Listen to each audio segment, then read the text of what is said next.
Hi guys, this is Kaizen and welcome back to the channel. This is a humidity sensor. This one tells you the temperature and the humidity level. So right now we're at 53% at this room, because this room is actually cured per se, or tempered the way I wanted when I work and paint. This is my actual work area. The higher this number is, the more water there is in the air. If you're working with acrylics like these water-based Arcus, Zerks, and Hyro paints, they dry so long and they develop something like this. Show a picture here where it's like they bubble up when you paint them or you line them flat. Acrylic is hydrophilic, the opposite of hydrophobic. They absorb water. They love water so much. If there's so much water, they won't stick so well in our figures or in our meanings, and they will curl up like they're having a pimple breakout like in high school.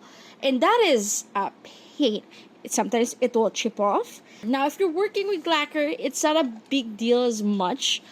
You need to check your humidity. If you're using a wet palette, the humidity is really high. You just lessen the water on your wet palette. So let's say if you use like half or like 20% of 200 ml in a this big of a wet palette, you just use like half the water. Right now we're at low humidity. Philippines is very humid.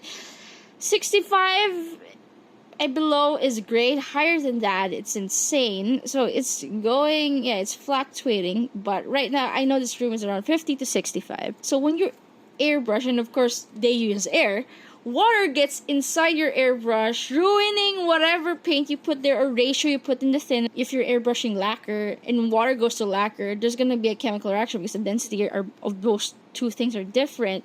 It's gonna be a pain. It's gonna splotch. And it's gonna be horrible. So to mitigate that, you get one of these. This is a moist trap, water trap for airbrushes. So you grab your hose like this, and you screw in here, and then you screw the other end of the hose to the air compressor, and then you screw it to the other end of the airbrush. This is a great thing to stop water from going inside, especially if the humidity is high. I highly recommend you guys get one of these. These are cheap. I think you can get the 100 plus on them. I got this a long time ago, so I have no idea how much they are right now.